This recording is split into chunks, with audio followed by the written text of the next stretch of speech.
Hello everyone, इस video में हम लोग एनसीईआरटी को आगे करेंगे। 3 और 4 दो चैप्टर को कवर करेंगे। ये दोनों चैप्टर बहुत ही इंपॉर्टेंट है समझने के हिसाब से। कैसे है कि आप अक्षांश और देशांतर, लैटिट्यूड एंड लॉन्गिट्यूड को सबसे पहले देखते हैं। ओल्ड एनसीईआरटी 6 का है और तीसरा चैप्टर है उसका। ओल्ड एनसीईआरटी को पहले कवर करते हैं, फिर न्यू एनसीईआरटी को करेंगे। यहाँ पे लिखा गया है एक्सिस किसको कहते हैं, अक्ष किसको कहते हैं। उत्तरी ध्रुव यानी north pole and south pole को मिलाने वाली जो काल्पनिक रेखा है जिसपे पृथ्वी घूमती है उसको एक्सिस कहते हैं। और ये झुकी होती है, टिल्ट है ये 23.5 डिग्री। ध्रुव पोल किसको कहते हैं, पृथ्वी के दो बिंदु जिनसे होकर काल्पनिक अक्ष गुजरता है। तो ये जो हमारी पृथ्वी है, एक्चुअली ग्लोब आपने देखा होगा, यहाँ पे एक पॉइंट है, यहाँ पे इस तरह से ग्लोब लगा रहता है। तो ये नॉर्थ पोल, ये नॉर्थ पोल हो गया और ये साउथ पोल हो गया। तो उसी को हम लोग अक्ष कहते हैं। अक्षांश वृत्त और देशांतर किसको कहते हैं। अक्षांश यहाँ लिखा हुआ है विषुवत वृत्त के समानांतर खींचा गया, और देशांतर जो है एक ध्रुव को दूसरे ध्रुव से मिलाने वाली काल्पनिक रेखा। ये इमेज आपके सामने आ रहा है, वैसे इसको देख लो। इसके अंदर इस तरह के जो भी लाइन होते हैं ना, उसको हम लोग अक्षांश रेखा, जिसको लैटिट्यूड लाइन कहते हैं। और इसके ऊपर जो ये लाइन आपको दिख रहा है, इसको लॉन्गिट्यूड लाइन कहते हैं, देशांतर रेखा कहते हैं। तो ये देशांतर है और ये वाली जो है अक्षांश रेखा है। अब अक्षांश की अगर बात करें तो यहाँ पे क्लियर लिखा गया है, क्लियर लिखा हुआ है कि पृथ्वी के का जो अक्ष है यानी जो एक्सिस है वो एक काल्पनिक है। ऐसा तो है नहीं कि, ऐसा नहीं है कि कोई रियल।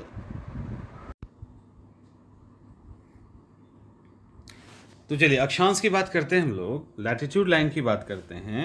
ये जो अक्षांश है बिल्कुल काल्पनिक है, ध्यान रखिएगा। यहाँ पर कोई भी इस तरह का लाइन खींचा हुआ नहीं है, बल्कि ये काल्पनिक है और उत्तरी ध्रुव और दक्षिणी ध्रुव के बीच में खींचा गया है।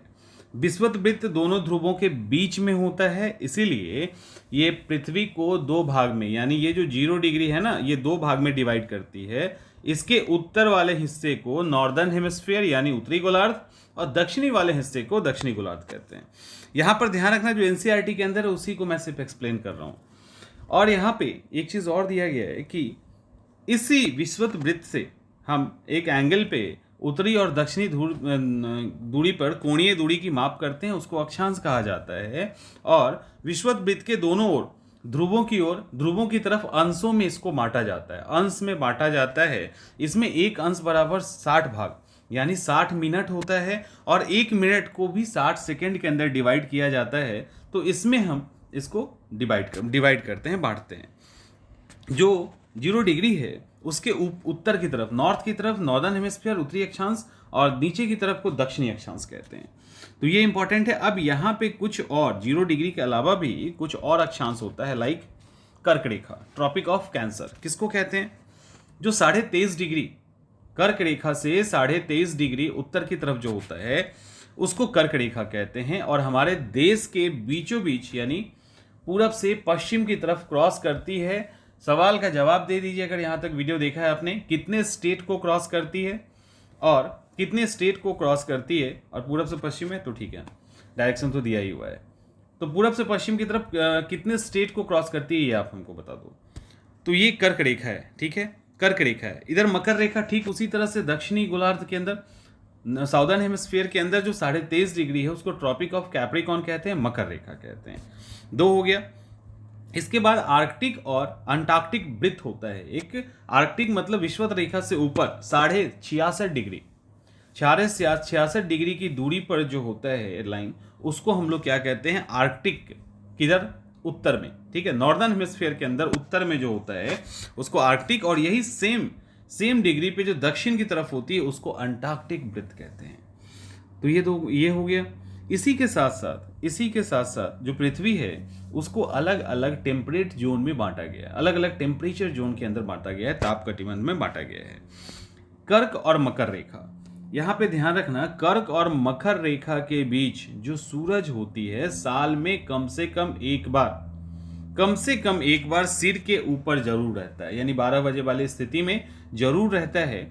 इसीलिए इस क्षेत्र में गर्मी अधिक होती है, इसीलिए इसको क्या कहते हैं, उष्ण कटिबंध कहते हैं, ट्रॉपिकल एरिया इसको कहा जाता है, ठीक है, ट्रॉपिकल जोन इसको कहा जाता है। तो यहाँ पे क्या होता है, जो सूरज है ना कैप्रिकॉन से मकर, के बीच में जो पृथ्वी का डायरेक्शन है घूमने का, उसके कारण सूरज जो है वो ट्रॉपिक ऑफ कैप्रिकॉर्न से लेके कैंसर के बीच में आपको दिखेगी, उसके ना ही साउथ में और ना ही नॉर्थ में। कर्क वृत्त के उत्तर में और मकर वृत्त के दक्षिण में जो मध्याह्न का सूर्य है ये कभी भी ठीक सिर के ऊपर नहीं रहता। इट मीन्स कहने का सिंपल सा मतलब है, ये 0 डिग्री है, ये 23 डिग्री है, ये 23 डिग्री, 23.5।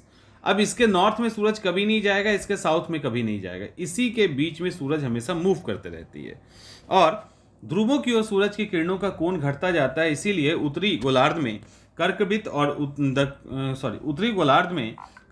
और अंटार्कटिक वृत्त के बीच और दक्षिणी गोलार्ध में मकर और अंटार्कटिक वृत्त के बीच, यानी सिंपल सा कहने का मतलब है 23 के बाद, ठीक है, 23 से लगभग 66 डिग्री के बीच में जो इलाका होता है उसको शीतोष्ण कटिबंध, टेम्परेट जोन कहते हैं। दोनों ही नॉर्दर्न हेमिस्फीयर में भी और साउदर्न में भी कहा जाता है।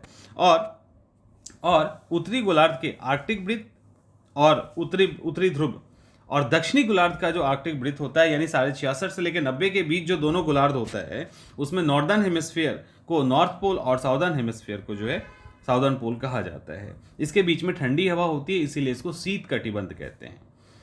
यहाँ पे सूरज की किरण बिल्कुल तिरछी पड़ती है, इसलिए इसको शीत कटिबंध कहा जाता है। तो ये हुआ हमारे अक्षांश की कहानी, इसको कहते हैं। फिर देशांतर रेखा यानी देशांतर रेखा यानी लॉन्गिट्यूड लाइन। देशांतर रेखा कौन होता है? नॉर्थ पोल और साउथ पोल को मिलाने वाली जो रेखा होती है उसको देशांतर रेखा कहते हैं। ये अर्धवृत्त आकार की होती है। अभी इमेज में इसको देख लीजिएगा। और जैसे जैसे ध्रुव की तरफ जाती है, जैसे ये है ना, यहाँ से निकली, यहाँ से निकली, यहाँ से निकली, सॉरी यहाँ से नहीं, जब भी निकलेगी ना ये, तो आपको दोनों पोल को कवर करेगी। यानी यहाँ से ऐसे फूल के जाएगी, यहाँ से ऐसे आएगी, फिर यहाँ से ऐसे आएगी, इस तरह से। तो इसको हम लोग कहते हैं देशांतर रेखा। तो ध्रुवों की ओर जो दूरी है वो लास्ट में जाके 0 हो जाती है, और 0 हो जाती है यानी ध्रुव की तरफ जैसे जैसे जाएगी इसका आकार जो है, बीच की जो दूरी है वो कम हो जाएगी।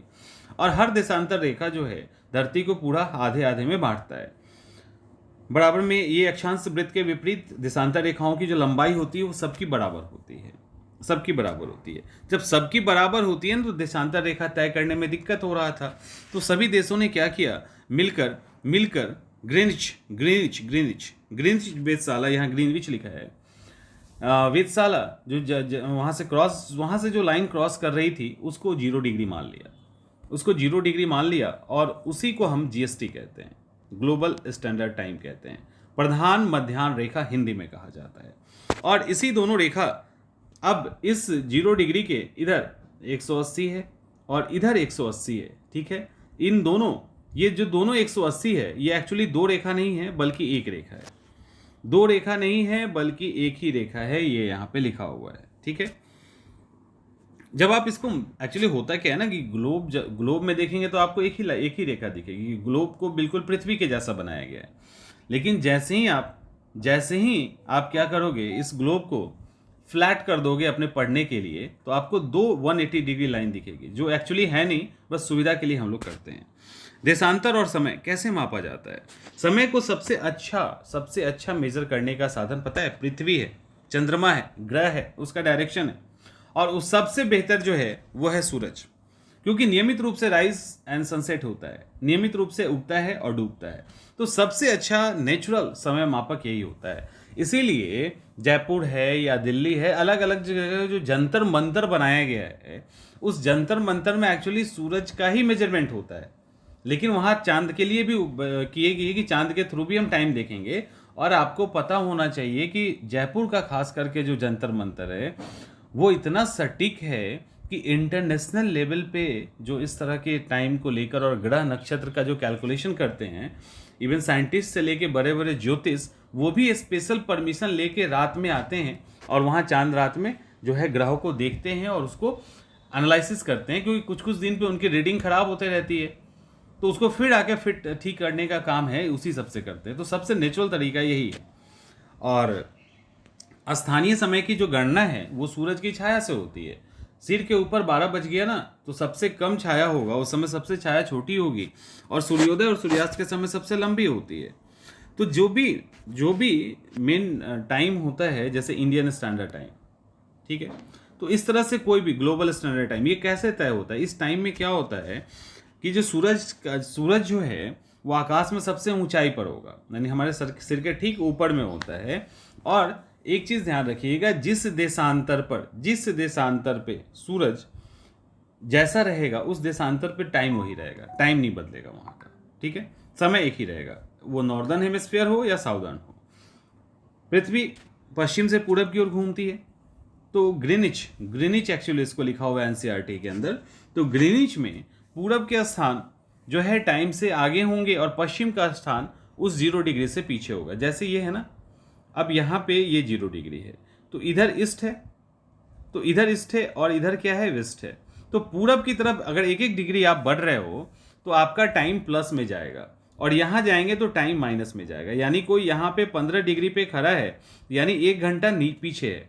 अगर यहाँ 12 बज रहा है दोपहर का, तो यहाँ पे 11 बज रहा होगा सुबह का, और यहाँ पे 1 बज रहा होगा पीएम, ठीक है।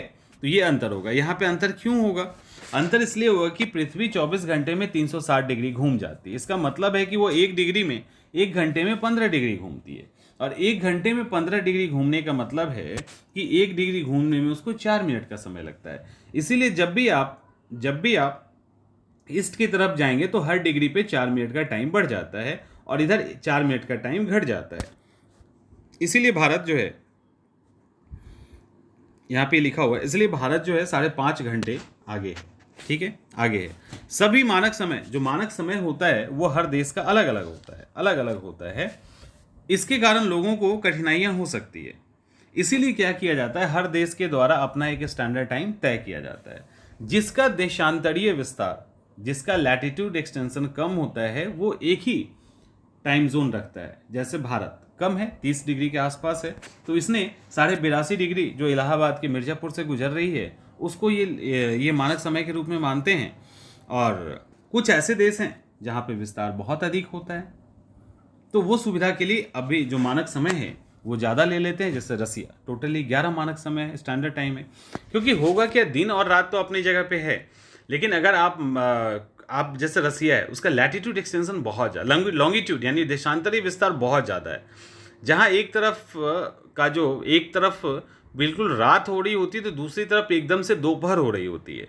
ऐसे में अगर हम कहें कि 10 बजे का टाइम हम तय कर लेते हैं, तो पता चलेगा इसी 10 बजे दूसरी जगह रात है और पहले जगह दोपहर है। तो काम करना या डेली का जो वर्क है, रूटीन है, वो सब गड़बड़ हो जाएगा। तो उसी के लिए इनको ज़्यादा टाइम जोन को लेना पड़ता है। तो इसी के लिए जो रसिया है वो ज़्यादा टाइम जोन कैरी करती है, तो 11 करती है। हम लोग के लिए भी सजेशन ये आया है कि नॉर्थ ईस्ट के लिए एक अलग टाइम जोन ले लेते हैं, क्योंकि नॉर्थ ईस्ट में सुबह हो जाता है तब तक गुजरात अंधेरे में रहता है, और गुजरात में शाम का जब तक उजाला रहता है तब तक नॉर्थ ईस्ट पूरे अंधेरे में डूब जाता है। तो इतना टाइम का यहाँ पे अंतर है। अब अगला टॉपिक है चौथा, इसलिए अच्छे से इसको समझ लीजिए। चौथा, पृथ्वी की गति क्या है? घूर्णन गति। घूर्णन किसको कहते हैं? जब पृथ्वी अपनी एक्सिस पे घूमती है 24 घंटे में एक बार, तो उसको घूर्णन गति कहते हैं। परिक्रमण, जब सूरज के चारों ओर 365 दिन और 6 घंटे में घूमती है ना, इसको परिक्रमण कहते हैं। क्योंकि पृथ्वी अपने एक्सिस पे 23.5 डिग्री झुकी हुई है, इसको हटाइए, तो इसको अपने अक्ष पे झुकना कहते हैं। पृथ्वी के अक्ष के उत्तरी सिरे की ओर उत्तरी ध्रुव, नॉर्थ पोल हमने देखा है, और दक्षिण की तरफ साउथ पोल होता है। पृथ्वी अपनी एक्सिस पे लगभग 1 लाख किलोमीटर प्रति सेकंड के स्पीड से चलती है, लगभग 1 लाख किलोमीटर प्रति सेकंड की स्पीड से चलती है, और सूरज की परिक्रमा करने में इसको 365 दिन 6 घंटे लगते हैं। तो जो ईयरली जो सूरज की जो परिक्रमा करने की गति है उसको परिक्रमण कहते हैं, और घूर्णन को जो है परिभ्रमण कहते हैं। यहाँ पर पृथ्वी के आकृति लगभग गोल है। एक्सिस पे घूमते हुए होता क्या है, जैसे मान लो ये सूरज है, पृथ्वी तो गोल है, तो ये भाग क्या रहता है, जो भाग सूरज के तरफ रहेगा वहाँ पे दिन होगा, उजाला होगा, जो नहीं रहेगा वहाँ पे अंधेरा होगा। फिर ये एक टाइम का टाइम है, ये अब इस तरफ चला जाएगा, और ये वाला जो भाग है वो इस तरफ आ जाएगा। तो पृथ्वी चूंकि राउंड है, घूमते रहती है, तो जो भाग सूरज के तरफ होता है वहाँ पे दिन होता है, और जहाँ लाइट नहीं होती है वहाँ पे रात होता है, और दिन रात घूर्णन गति के कारण होता है, आप जानते हैं। फिर परिक्रमण, रोटेशन किसको कहते हैं? रोटेशन का मतलब होता है सूरज अपने सूरज जो है अपने एक्सिस पे घूमते रहती है और ऐसा करने में उसको 365 दिन 6 घंटे लगते हैं। इसीलिए हर 4 साल में ये 6 घंटा मिलकर 24 घंटे में बदल जाता है, यानी पूरा दिन हो जाता है। तो उसको एडजस्ट करने के लिए एक दिन हम जोड़ देते हैं, ठीक है, साल में एक दिन जोड़ देते हैं। तो जोड़ने के लिए कहीं और स्कोप तो है नहीं, कहीं 30 है 31 दिन है, तो फरवरी का महीना ही लगभग 28 दिन का होता है, तो उसी को हम लोग 29 दिन का कर देते हैं, उसी को लीप ईयर कहा जाता है, ठीक है। तो इसीलिए हर बार जो 6 घंटा एक्स्ट्रा बचता है ना, इसी को मिला के 4 साल पे एक दिन जोड़ के जो हम अपना कैलकुलेशन उसको ठीक कर लेते हैं, इसको लीप ईयर कहते हैं। यहाँ पर इमेज आप एक बार देख लीजिए, सूरज के परिक्रमण मार्ग में सूर्य का अक्ष सदैव एक ओर झुका रहता है। इसी कारण 6 महीने उत्तरी गोलार्ध और 6 महीने दक्षिणी गोलार्ध की तरफ सूरज झुका होता है। सूरज की तरफ, दक्षिणी गोलार्ध सूरज की तरफ झुका होता है, इसीलिए इस दौरान इनको लाइट अधिक समय तक मिलता है। होता क्या है कि 6 महीने जो भी गोलार्ध, मान लो उत्तरी गोलार्ध सूरज की तरफ झुका है ना, तो वहाँ 24 घंटे का दिन होगा, और उसी तरह से जो दक्षिणी गोलार्ध है, मान लो जो दक्षिणी गोलार्ध है वो नहीं होगा उस समय, तो वहाँ 24 घंटे की रात होगी। फिर अगर वो दक्षिणी गोलार्ध सूरज की तरफ झुक गया तो वहां पे 24 घंटे के दिन होगी और उत्तरी गोलार्ध में रात होगी। इसीलिए कहा जाता है ध्रुव पे 24 घंटे 6 घंटे महीने की दिन और रात होती है। केवल विषुवत वृत्त यानी 0 डिग्री ही ऐसा है जहां पे दिन और रात बराबर सालों भर रहता, वहां कोई अंतर नहीं होता। दूसरी तरफ कोई अंतर नहीं होता। दूसरी तरफ सूरज की जो किरण होती है, ये जो इलाका है ना, मतलब 0 डिग्री से 23 डिग्री दोनों तरफ, तो वहां पे सूरज की किरण लंबी पड़ती है, तो उसके कारण क्या होता है, लंबी होती है जिससे गर्मी ज़्यादा मिलती है, और जगह पे सूरज की किरण तिरछी होती है तो गर्मी कम होती है। इसीलिए दिन में गर्मी ज़्यादा लगती है और शाम में कम लगती है। यहाँ पर 21 जून की बात करते हैं। 21 जून को सूरज कर्क रेखा पर होती है। इसको उत्तरी गोलार्ध में 21 जून को इसीलिए सबसे लंबी दिन होती है, और चूंकि उत्तरी गोलार्ध में लंबी दिन होगी तो दक्षिणी गोलार्ध की दिन सबसे छोटी होगी। यही उल्टे 22 दिसंबर मकर रेखा पे सूरज होता है। दक्षिणी गोलार्ध का सबसे बड़ा दिन उल्टा उत्तरी गोलार्ध का सबसे छोटा दिन। उसी तरह से 21 मार्च और 23 सितंबर को जो सूरज है वो विषुवत रेखा पर होती है, और विषुवत रेखा पे होती है, और दक्षिणी गोलार्ध और उत्तरी गोलार्ध में जो दिन है वो बराबर होती है। तो इस तरह से ये दोनों आपका टॉपिक खत्म हुआ।